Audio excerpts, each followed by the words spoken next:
네, 여러분 반갑습니다. 10시 정치 라이브 오늘도 활기차게 문을 좀 열어보도록 하겠습니다. 오늘 진행을 맡은 박영식이고요. 오늘 수요일입니다. 수요일은 이 두 분과 함께 하도록 하겠습니다. 역사적인 시각이 아주 탁월하신 분이고 또 역사 전문가이신 두 분을 모셨습니다. 민주당의 김준호 의원 그리고 역사 독립군 백이성 역사 강사 두 분 어서 오십시오. 반갑습니다. 예, 반갑습니다. 아이고 참. 예, 두 분 다 오랜만에 뵙겠습니다. 감사합니다. 요즘에 이 비상한 시국에 예. 역사 이야기도 함께 저희가 또 이렇게 녹여내면서 전국에 대한 비판도 좀 해보고 그런 시간을 마련하고자 수요일은 이렇게 저희가 꾸며볼까 하는데 아, 좋습니다. 우리 김준영 의원님이 얼굴이 많이 좋아지셨는데 오늘 어디 다녀오셨다고 저희가 얘기를 들었습니다. 오늘 뭐 다녀온 데는 많이 있는데 예, 그래도 가장 마지막에 다녀온 곳. 마지막에 다녀온 거는 이제 네. 우리 민주당 교육위원들 네. 오늘 이제 뭐 서로 열심히 했다고 해서 네. 명동에서 약간의 회합을 그거 하고 하셨고 왔고, 그 전에 사실은 행사를 예, 행사는 오늘 민주당 내에 네. 상설특별위원회라는 게 있습니다. 총 21개 상설특별위원회가 있는데 예. 그 중에 하나가 이제 4050 상설특별위원회라고 민주당의 근간이 이제 40대 50대거든요. 네. 40대 50대가 이번에 이제 그 민주당 전체의 그 거대한 항공모함이라면 그 항공모함을 이끌어가는 앞에 쾌속선과 같은 역할이면서 그리고 그 주력인 4050이 이제 향후 있을 조기 대선에서 네. 가장 중요한 역할을 하자라고 예. 하는 오늘 발대식이 있었습니다. 예. 근데 제가 위원장이 돼서 아니 초선이신데 위원장을 보통 잘 안 맡겨주지 않아요? 뭐 초선 분들도 몇 분 이제 위원장 하시는 분 아, 계시는데 예. 하여튼 저는 뭐 제가 능력이 있어서라기보다 능력이 있는 걸로 하시죠. 예. 하여튼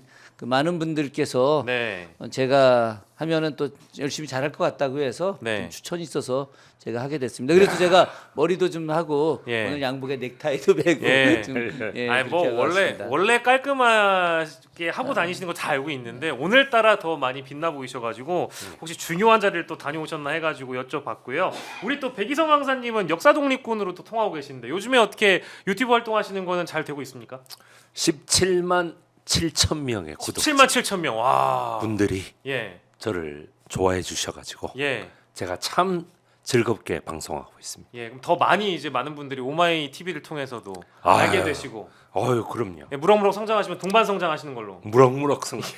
알겠습니다. 예. 예. 제가 무럭무럭 성장하겠습니다. 네, 같이 성장하시는 걸로 하시죠. 3개월 안에 이제 20만 구독자 이제 야. 만드셔야죠. 예, 예. 20만 꿈의 20만입니다. 아니 또 특강 같은 것도 많이 하시기 때문에 네. 저희가 또 정치 라이브가 잘 되면은 네. 네. 정치 라이브 아니 구독자분들 근데 내가 모아가지고 이제 이런 얘기하면 그렇긴 한데 네네. 예. 최근에 예. 내란 주도 세력들의 상당수가 그 관악에 있는 서울대 출신들이 많이 있지 않습니까? 네. 그 비정상적인 분들이 꽤 많이 있었는데 예. 우리 저 백이성 선생님도 서울대 국사학과 출신이에요. 네. 서울대 국사학과 나오고 석사도 했는데 예. 이렇게 건전한 또 이 역사 연구자가 있는데 네. 앞으로 오마이 TV에서도 상당히 발군의 예. 기량을 보여줄 거라고 좀 생각을 합니다. 아, 예, 감사합니다. 뭐두 분 서로 또 칭찬해 아유. 주시고 아유. 예, 우리 오면 같은 가면- 동네 살아요.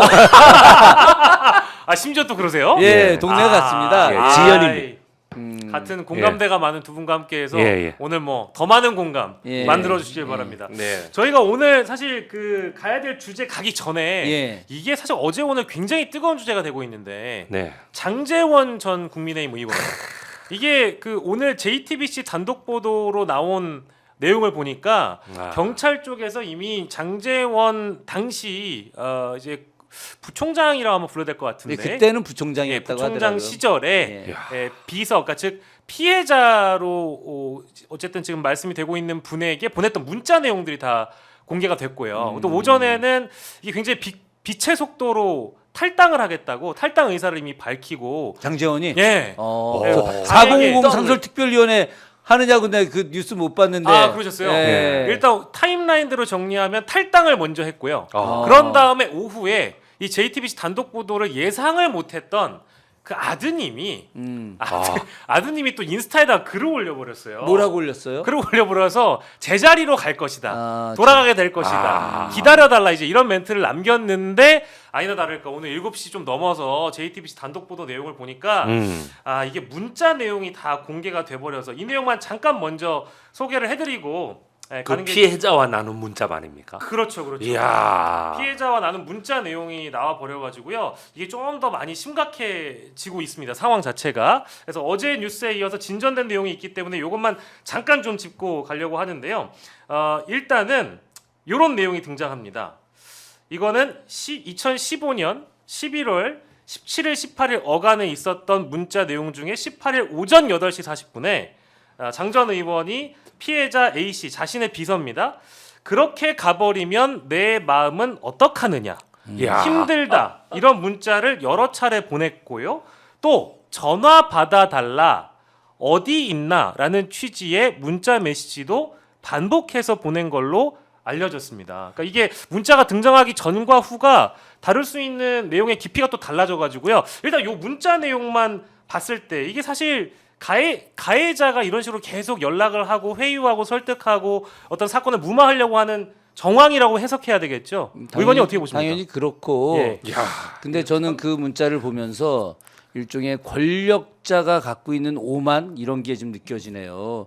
그런데 저는 장제원이 이런 문자가 나온 것 자체를 본인은 저는 생각하지 못하지 않았을까. 예. 그러니까 어제만 하더라도 뭐 전혀 사실이 아니다. 예. 뭐 고발하겠다 이렇게 이야기. 뭐 법적 조치를 예, 하겠다라고 뭐, 이제 얘기를 예. 하기도 했었죠. 네. 저는 장제원 글쎄 뭐 이따 잠깐 이야기할 수 있겠지만은 예. 저하고 중앙대학교 86학번 동기예요. 누가 장제원 전 예, 의원이 예, 김준혁 의원과 동기세요. 예, 그렇습니다. 그러면 개인적으로 좀 아시는 내용들도 있겠네요. 아니요, 난 과거 어린 시절에. 사실은 그 장제원 86 의원을 네. 예, 학교 안에서 한 번도 본 적은 없었고요. 네네네. 뭐 사실 그 사람이 나중에 우리 중앙대 동기라고 하는 걸 나중에 좀 알게 됐는데 네네. 그런데 이제 그 뒤에 제가 이제 장제원 의원하고 같은 과 동기들 중에 예전에 이제 학생운동 열심히 했던 친구들이 좀 있습니다. 그래서 그 친구들한테 이제 우리들 동기 모임할 때 야 장제원이는 도대체 누구냐 어떤 친구냐 그랬더니 그 친구들이 뭐 여러 이야기를 좀 해줬죠. 그래서 그때 굉장히 우리가 황당해하면서 예. 어떤 뭐 장제원 씨 이야기를 한 게 있는데 뭐 여기서 또 방송에서 다 이야기할 수는 없고 예, 너무 이제 좀 당혹스러운 이야기들이 좀 많이 있어서 야, 예. 판도라의 상자가 딱. 그럼 열린 겁니까? 지금 아까 우리 강사님도 보시기에 어떻습니까? 이게 지금 문자 내용이 예. 공개가 되면서 굉장히 큰 충격을 주고 있긴 한데요. 결정적인 증거라고 보시는 분들도 있는 것 같고요.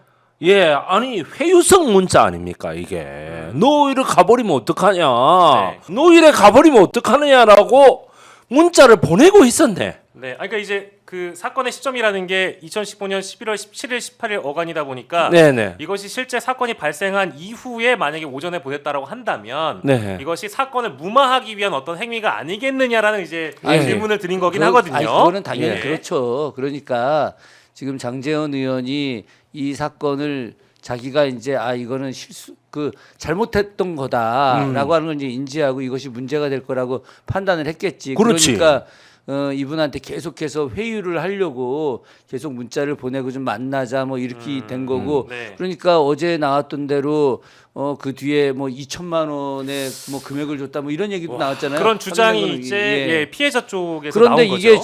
지금 보면은 상당히 가능성이 있는 이야기일 수 있겠다. 네네. 이런 생각이 들고 네. 이 여자분을 또 회유하기 위해서는 그 뒤에 뭐 보좌진으로 썼다는 거 아니겠습니까? 네네네. 예. 근데 저는 그분께서 얼마나 고통스러웠었을까. 예. 실제로 거대한 권력이 자기를 갖다 옥죄고 예. 그래서 사실 마지 못해서 네네. 그 보좌진으로 들어갈 수밖에 없었던 상황이었을 테고 근데 정말 그 단 한 1초라도 얼굴 보기가 싫었을 텐데 예. 그럼에도 불구하고 그 1년여라고 하는 시간을 꾹 참고 보냈었을 그분의 그 고통을 생각하자면은 이거는 정말 장제원이 예. 정말 나쁜 사람인 거죠. 악인이지 네. 악인. 네, 그러니까 이제 문자를 저희가 반복적으로 소개를 해드리지 않으려고 하는 이유가 이제 또 이제 대상이 있는 일이기 때문에 피해 대상이 있는 일이어서 이게 또 다른 이제 3차, 4차 가해가 될까봐 문자 내용은 반복적으로 소개를 못 해드립니다만은 네. 각도를 조금 틀어서 보면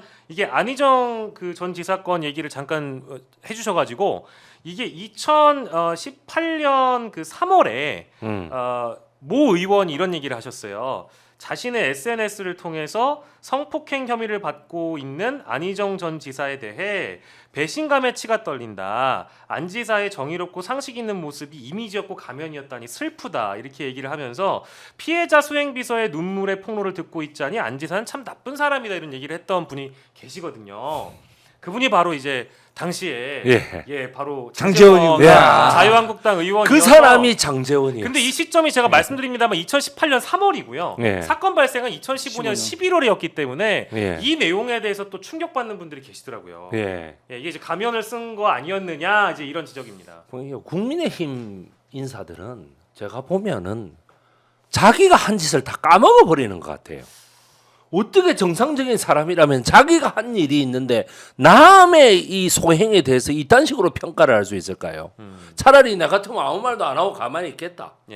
어떻게 자기는 아무것도 아닌 것처럼 그냥 멍하니 뻔뻔하게 말이죠. 그리고 어떻게 그럴 수가 있을까? 이게 또 연장이 되는 게 2018년 8월에 안희정 전 지사 1심 결과가 나와요. 근데 그때 무죄가 나오거든요. 그러니까 방송 프로그램에 나와서는 좀 입장을 좀 살짝 바꿉니다. 사법부의 판단을 100% 신뢰한다면 안 전 지사는 불륜을 저지른 도덕적 비판을 넘어 자신의 권력과 사회적 지위를 가지고 비서를 유린한 괴물로 비판을 받은 것이다. 약간 톤 다운이 되거든요. 그러니까 이제 이런 여런저런 맥락들이 지금 막 다 튀어나오고 있어서 이 장제원 전 의원에 대한 새로운 평가가 또 이제 등장하는 대목이 있습니다. 요 정도로만 일단 말씀을 드려야 될 것 같고, 근데 이게 요 각도는 어떻게 보시는지 두 분 궁금한데요. 지금 이철규 의원 아들 건 터졌죠. 장제원 전 의원 건 터졌죠. 둘 다 윤핵관입니다. 건진법 사건도 아직 터질 게 많이 남아 있죠. 이게 뭔가 순차적으로 터지는 게 다 윤핵관들 관련된 친윤 인사들 관련된 사건이 터지다 보니까 야 이거 무슨 캐비넷이 열린 거 아니야? 보이지 않는 손이 작용한 거 아니야? 이런 해석들이 많이 등장하는데 김 의원님은 어떻게 보세요? 전 뭐 충분히 가능성이 있다고 보죠. 가능성이라고 하면 어느 쪽의 가능성일까요? 사실 저는 경찰 내부에 작동이 있지 않았을까 개인적으로 경찰이 지금 검찰에 상당히 옥죄고 있는 거 아니겠습니까? 그런데 윤핵관들이라고 한다면 실제 검찰 권력들이고 또 검찰과 연계된 또 그런 기득권들 아니겠습니까? 그런 측면에서 경찰이 윤핵관의 핵심 인물들을, 그러니까 윤핵관 자체가 이제 핵심 인물들인데 이들의 비리를 하나하나 이제 드러내는 과정 속에서 나름의 그 경찰의 어떤 그 수사 능력이라든가 또 독립된 수사 의지 이런 것들을 보여주면서 검찰과 연계됐던 그 세력들을 갖다 좀 무너뜨리려고 하는 것이 아니냐 그런 측면에서 정권 말기에 나타나는 현상들 이런 것들이 이제 집중적으로 보여지는 것이라고 좀 보여지고 있고 또 한편으로는 이철규와는 좀 다르게 저는 장제원과 관련된 내용에서는 그 내부 안에서 어떤 부산시장을 노리고 있다라고 하는 장제원, 그 부산시장의 어떤 경쟁자들이 부산 안에서 이런 내용이 소문이 안 났었을까요? 나는 충분히 자기들 내부에서는 좀 있었을 거라고 보고 있는데 그래서 그런 것들을 지금 시점에서 까지 않았을까 하는 그런 생각도 같이 듭니다. 그러나 핵심은 저는 이 정권 바로 그 김건희와 윤석열 정권의 몰락의 시작이다라고 하는 걸 좀 상징적으로 보여주고 있다고 생각을 해요. 우리 강사님 말씀 듣고 저희가 이제 중요한 주제로 또 넘어가려고 합니다. 이철규 의원은 저하고 개인적으로 인연이 좀 있습니다. 이철규 의원하고요? 또 인연이 있으세요? 여기 다 2년 장사들 아니 아니 중앙대학교 96학번이라고 저 86학번이라고 얘기하셨는데 저는 뭐냐면 선거연수원에 이철규 의원이 국회의원 되기 전에 선거연수원에 제가 선거연수원 최고 경영자 과정 4기에 제가 동기입니다. 이철규 의원은. 좀 특이하긴 한데요. 무려 8개월 동안 일주일에 3번씩 제가 같이 수업을 들었습니다. 저녁 7시부터 9시까지. 그리고 마치고 나면 뒤풀이까지. 뒤풀이도 같이 하셨어요? 아니 뭐 소주도 먹고 맥주도 먹고 다 했죠. 그런데 정말 이 이철규 의원이라는 분은 제가 이 개인적으로 봤을 때는 처음에 국민의힘 아닌 줄 알았어요. 예.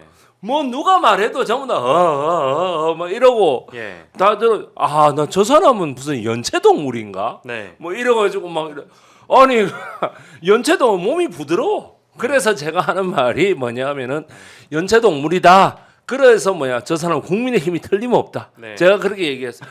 한 달 딱 틀림없다. 예, 한 달 딱 지나니까 자기가 정체를 밝히더라고.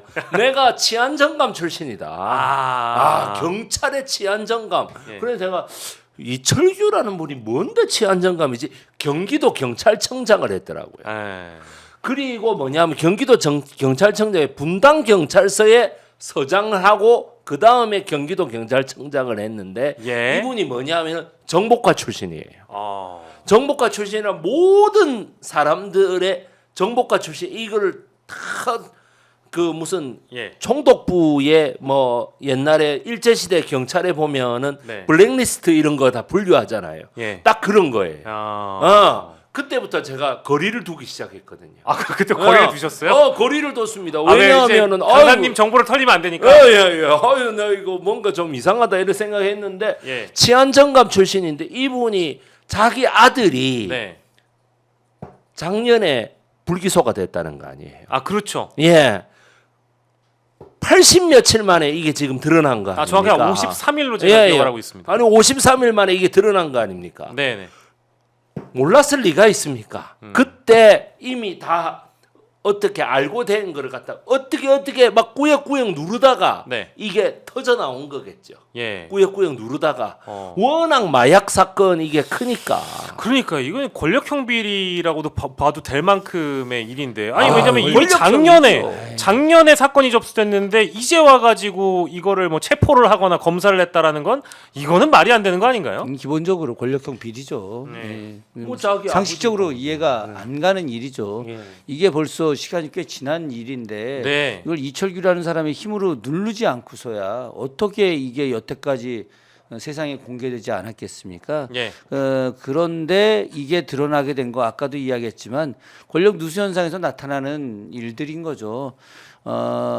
근데 이 부분은 우리가 지금 심각하게 바라봐야 되는 건데 예. 지금 이게 지금 마약 사건이지 않습니까? 네. 지금 윤석열 김건희 정권이 김건희 윤석열 정권이 마약만큼은 뭐 반드시 단속하겠다라고 했는데 이들이 실제 자기네들 권력의 핵심 아이들이 예. 뭐 아직 다른 사람들은 증명된 게 없긴 합니다만은 네. 마약을 하고 있는 것들이 이제 다 들통이 나기 시작을 하는 거고 그렇기 때문에 이것을 갖다 철저하게 숨기려고 하는 권력의 힘을 이용해서 숨기려고 한 것인데 저는 이것이 굉장히 좀 중요하다고 생각을 하고 있고 저는 개인적으로 정권 교체가 되면 해야 될 가장 중요한 것이 예. 백혜룡 우리 경정 사건 중요하죠. 그때 그 마약이 사라졌다는 거 아닙니까? 예. 지금 그 엄청난 마약이 사라졌는데 4,000 이 마약을 도대체 누가 어떻게 사라지게 했느냐 예. 이 점에 대해서는 반드시 특검을 통해서 좀 밝혀야 된다고 생각을 합니다. 그 사건뿐만 아니라 너무 많은 사건들이 윤석열 정부에서 다 묻혀버려가지고요.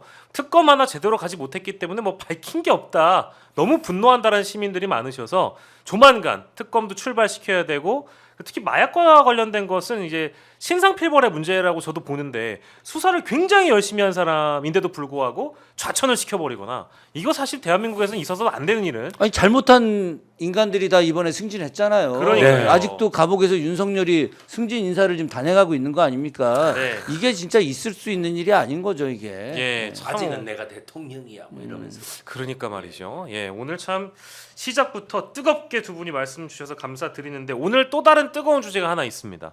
이재명 더불어민주당 대표가 매불쇼에 나갔는데 이 발언이 굉장히 더 많은 주목을 받았던 것 같아요. 뭐 전반적으로 이 프로그램 자체가 워낙에 인기 있는 프로그램이고 그리고 여기서 무슨 말을 하더라도 기사화가 되기는 합니다만은 발언 중에 물론 추측을 전제로 하긴 했어요.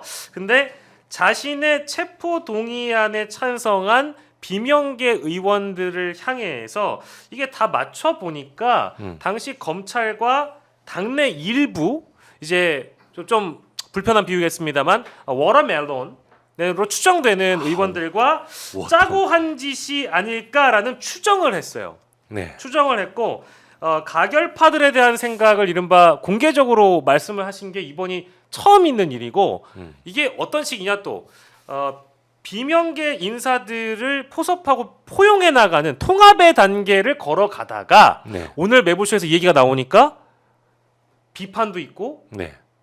동의한다는 말씀들도 많이 하시고 여러 가지 평가들이 나오고 있는데 어떻게 평가하고 계세요? 네.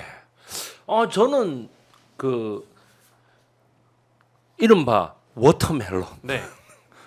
좀 정확하게 말하면 수박. 네. 예. 제가 예, 그냥 저는 워터멜론으로 예, 했습니다만 워터멜론. 뭐 수박이라고. 아니 뭐 워터멜론이나 수박이나 뭐 그게 그거죠. 예, 영어가 좀 더 예. 고급지기 때문에. 예. 그런데 네. 당내의 유력 인사 한 명이 예. 몇 월 며칠까지 대표직을 그만둬라. 네. 안 그러면은 체포하겠다. 그만두면은 봐주겠다. 네. 그렇게 말했다라고 하는 것이 너무나도 추악한 우리나라 정치의 현실적인 면, 뒷면을 정확하게 보여준 말이라고 생각합니다. 예. 매불쇼에서 네. 그런 말이 자주 나오죠. 예. 예, 정치의 어떤 뒷거래 이런 예. 말들이 자주 나오는데 네. 저는 이재명 대표가 뭐 거짓말을 했다고 생각 안 하고요. 예. 예, 정확하게 그렇게 말했다. 그래서 정말 우리 저 정당의 김준혁 의원님이 나와 계시니까 네. 제가 뭐 여기까지 얘기하겠습니다. 아니 근데 이게 가능한 일인가 저는 상상이 안 되는 거예요, 의원님. 보세요. 6월에 누군가를 만났는데 어떤 분이 나한테 와서 사법 처리될 거니까 당 대표 그만둬라. 그렇지.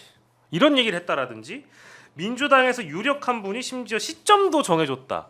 라는 얘기를 했다라는 거예요. 그러니까 이거는 거래를 하려고 한 거잖아요. 그러니까 즉 민주당 이재명 대표 입장에서는 당시에 당을 갖다가 자신들의 사익을 위해 수단 삼아서 당 대표인 나와 거래를 하려고 했다. 당신 살려줄 테니까 포기해. 이런 식으로 압박을 넣었다라는 거 아니겠어요?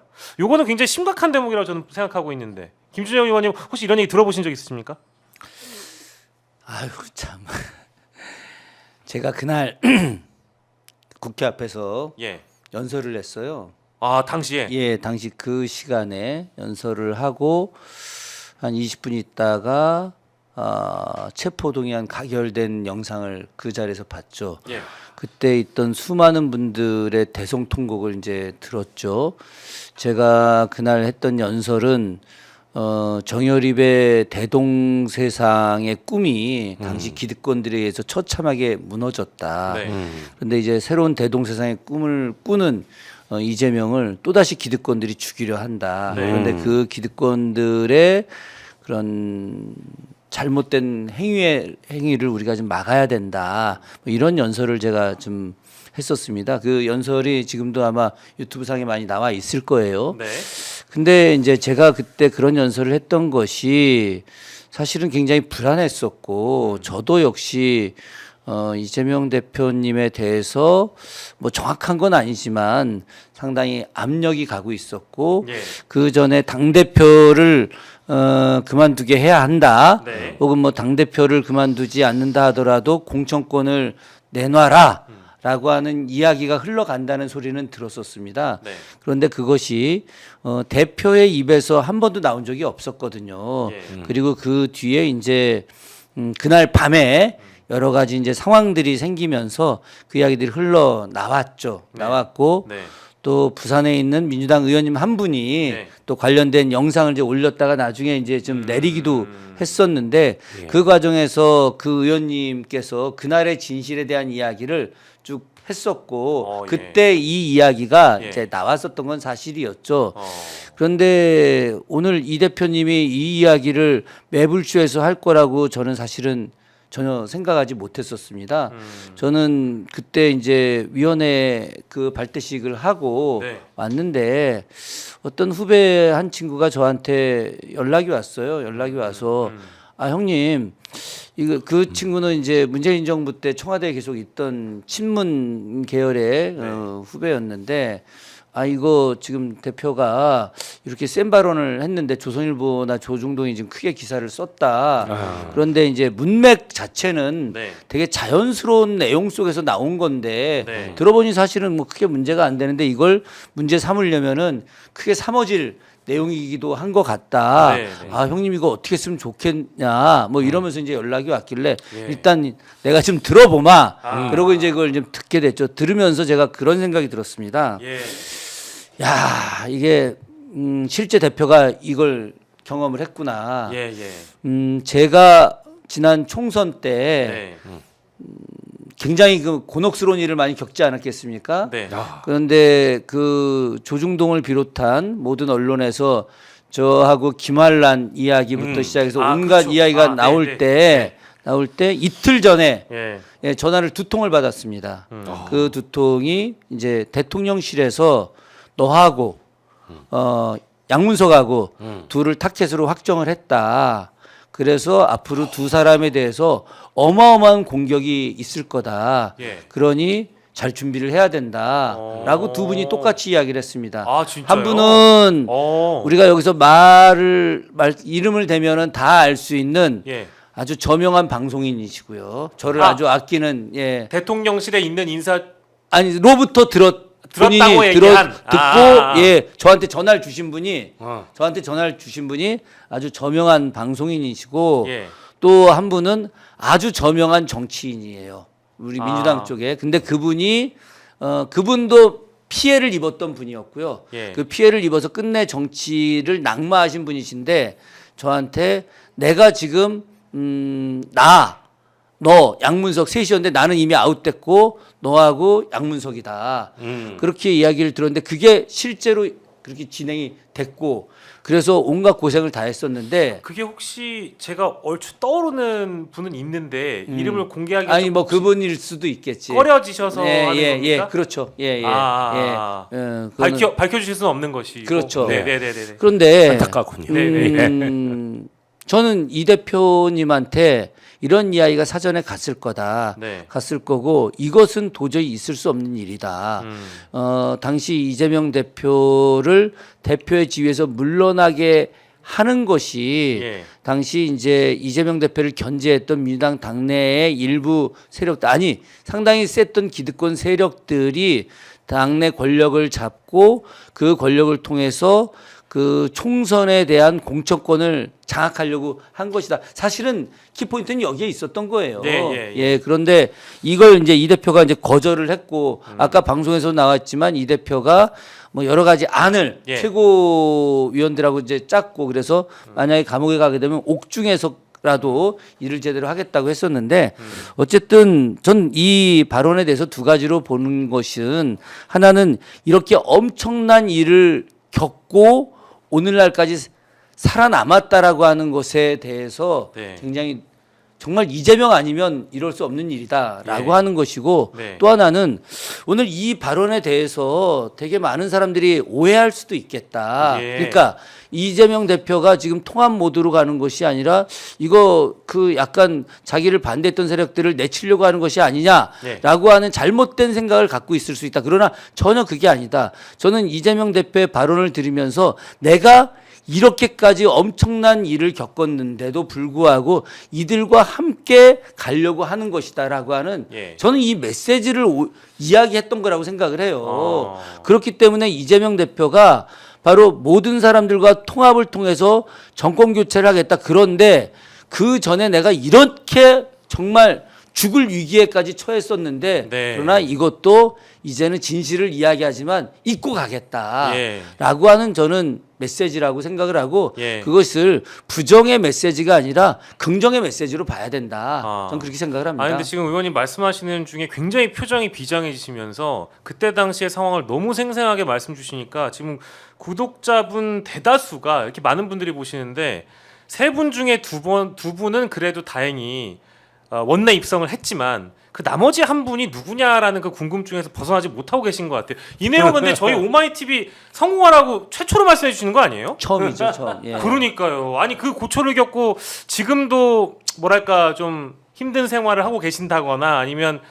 씁쓸한 그런 마음을 갖고 계실 텐데 뭐 응원의 메시지라도 한번 날려주신다고 한다면 그분의 성함을 좀 부르시면서 예, 이렇게 말씀해 주셔도 괜찮을 것 같습니다. 아이, 그거는 아닌 것 같고 예. 어쨌든 정치는 예. 정치는 온갖 난관이 늘 닥치거든요. 네. 근데 그 난관을 어떻게 잘 대응하느냐. 그런데 네. 그 난관을 대응할 수 있는 것은 사람이 자신의 행동이 정의로웠기 때문에 난관을 대응할 수 있는 겁니다. 예. 그런데 장제원 같은 경우 이게 난관인데 자신의 행동이 정의롭지 못했던 거 아닙니까? 자신의 행동이 잘못됐기 때문에 그렇기 때문에 이 진실이 드러났을 때 그때 뭐 어떤 대응도 할 수 없는 거죠. 그러나 저하고 양문석 의원은 예. 그 어떤 그 엄청난 권력들 진짜 5분에 한 번씩 뉴스에 제 얼굴이 나왔어요. 아, 그럼요. 기억납니다. 예. 기억납니다. 그런데 그것이 제가 단 하나도 잘못된 발언이 있었느냐? 예. 다 역사적 진실을 이야기한 것이었는데 예. 그렇기 때문에 오늘날 당당하게 내갈 수 있었던 것이고 당시 이재명 대표님도 역시 마찬가지로 그들의 어떤 잘못된 그런 협박, 예. 이 엄청난 협박을 갖다 끝내 물리칠 수 있었던 것은 바로 본인의 지금까지의 삶이 너무 당당했기 때문입니다. 아까 그 매불쇼에서도 이야기했지만 네, 네, 네. 아니 자신이 성남시장 시절에 그렇게 잘한 일을 갖다가 왜 돈을 덜 벌었느냐라고 배임죄로 몰아넣는 것 자체가 이게 있을 수 없는 일이잖아요.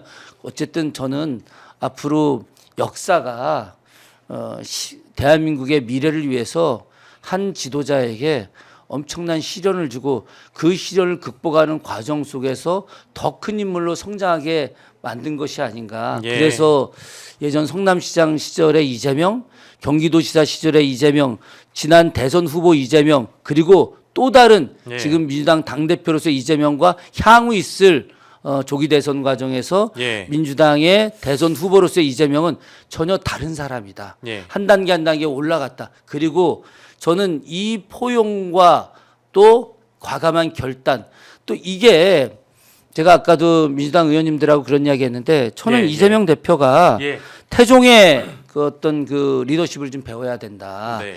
일단 그 지금은 창업계예요. 지금 사실은 이 내란 이 과정은 나라가 완전히 망가진 것이고 이 망가진 것을 새롭게 수습하는 것은 창업인 거예요. 창업. 어떤 창업의 리더십. 창업을 하는 과정에서는 네. 강력한 리더십을 갖고 그 과정에서 이제 포용을 함께 가는 것들. 그래서 제가 지난주에도 대표님한테도 이제 뭐 짧은 시간이지만 예. 이런 리더십을 보여야 된다. 예. 제가 또 그 말씀을 좀 드렸었는데 예. 어쨌든 오늘 뭐 제가 좀 말이 좀 아닙니다, 아닙니다, 아닙니다, 예. 의원님 예. 아닙니다. 지금 눈가가 촉촉한 남자 김준혁이라고. 아, 그래요? 예, 예. 원래 근데 김준혁 의원님이 예전에 이제 교수하실 때부터 눈가는 촉촉한 남자였습니다. 굉장히 촉촉하신 분이거든요. 예, 촉촉한 남자인데 근데 또 하필이면 또 이 스토리와 같이 결부가 돼가지고 아유, 예. 이재명 대표 얘기를 하시다 보니까 본인이 총선 과정에서 겪었던 일을 떠올리시며 아니 근데 눈가가 나는 촉촉. 뭐 제 이야기는 아무것도 아니고 예, 저는 이재명 대표 아주 우연찮은 일로 이재명 대표 고향집을 간 적이 있었어요. 예, 어린 시절 고향집. 아 진짜요? 예, 지금은 그 집이 없어지고 예, 지금은 이제 비닐하우스로 남아 있는데 예. 그 집에서 이재명 대표가 다녔던 초등학교까지 거리가 9km야. 9km. 9km를 그러면 계속 걸어 다닌 거지. 와. 갈 때 9km, 집에 갈 때 9km.